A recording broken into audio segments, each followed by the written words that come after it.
भरत जी महाराज कहते हैं, हटीली तैने काठानी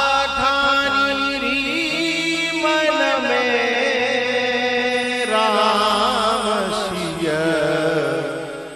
भेज दिए रिबन में, राम सिय भेज दिए रिबन में।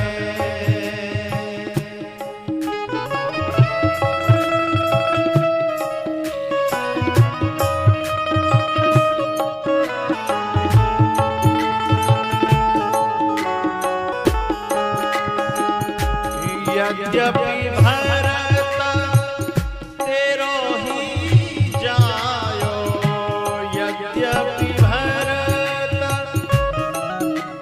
ही तेरो ही जायो, पर तेरी करनी देख लजायो, तेरी करनी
यद्यपि भरत तेरो ही जायो,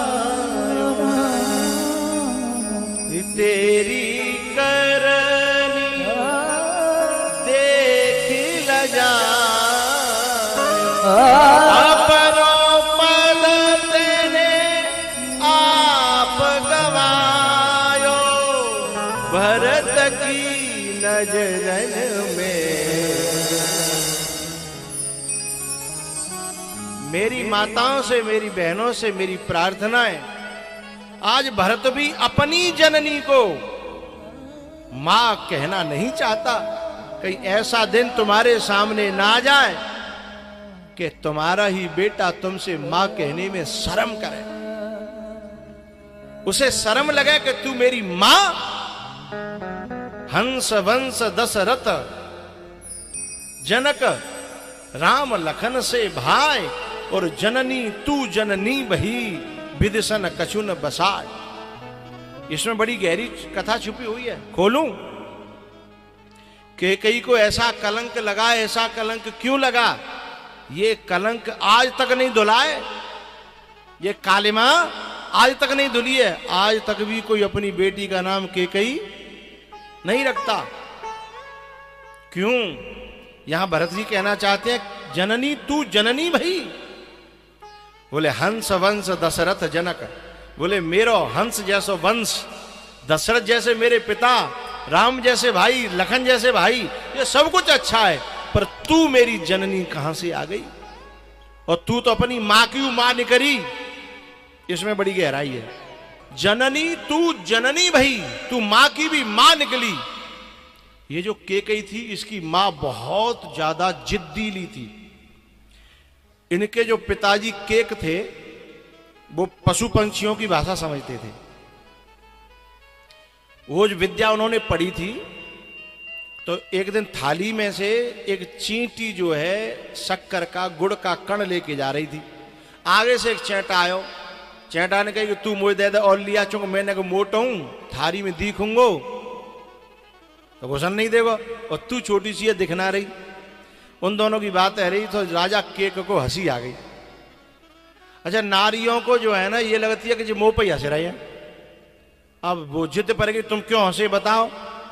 अच्छा, जिनसे ये विद्या सीखी थी उन्होंने कहा जिस दिन तुम इस रहस्य को बता दोगे उस दिन तुम पत्थर के हो जाओगे। अब वो जिद पर गई, बोली मैं ये बता नहीं पाऊंगा, मेरी मजबूरी है। बोले क्यों नहीं बता पाओगे। बोले मैं पत्थर का हो जाऊंगा। तो इतनी जिद करने लगी, बोले भले पत्थर के है जाओ पर मुझे बता नहीं। भाई कहीं नहीं जाई तो कहीं तुम मरो तो मर जाओ हैं, लेकिन मुझे राम को वनवास और भरत की गद्दी चाहिए। तो बिल्कुल यही बात तो है गई। तो जननी तू, अब क्या हुआ, वो बोली कि आदमी बोले कि ठीक है मुझे मरना ही है, पत्थर को ही होना है, तो तू मुझे ले चल गंगा जी। गंगा जी के किनारे में तो बताऊंगो तो कम से कम पत्थर बनो तो कम से कम गंगा जी को तो बनूंगो, सो मेरो कल्याण है जागो, उद्धार है जागो।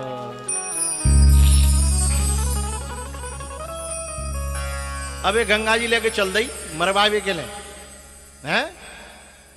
रास्ता में कहा भयो कि ये राजा केक जो थे वो धर्मात्मा थे थोड़े, तभी तो ये विद्या जानते थे। तो एक श्लोक का चरण है, धर्मो रक्षति रक्षितः धर्म एव हतो हन्ति। जो धर्म की रक्षा करता है धर्म उसकी रक्षा करता है।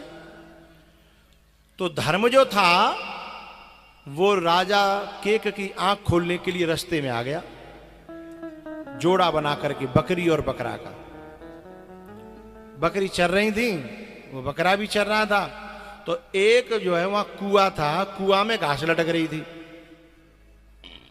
तो बकरी आकर के बकरे से कहती है कि मुझे वो कुएं की लटकी हुई घास खानी है। बकरा बोलो खा ले, को नहीं करो। बोल नहीं, तुम मोहते खींच के लाओ, बामे मैं गिर पड़ूंगी। मतलब तू भले ही गिर जा हैं, मैं गिर पड़ूंगी। बोले तुम लेके आओ। सो बकरा ने, अच्छा भाषा तो समझते ही राजा के, इन दोनों की भाषा समझ रहे कि जना मुझे बात चल रही है। सो बकरा कहता है कि मैं राजा के को ना जो पे रानी के कहवे पे मरवे चल दो है, मैं तो बकरा हूं। सो दे हुड दे हुड दे हुड है। सो ही बकरी आकर बोले खावेगी घास, ले खावेगी घास। बोले ना ना मो ना लेनी, मो ना लेनी। समझ गए।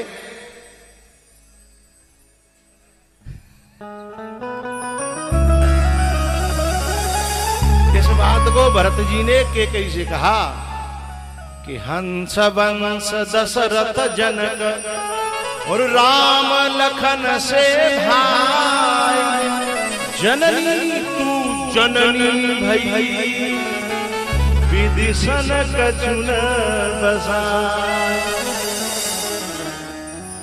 वो तो अपने राजा केक को खाने चली थी और वो तो खाए नहीं पाई, लेकिन तू तो मेरे बाप है खाए गई।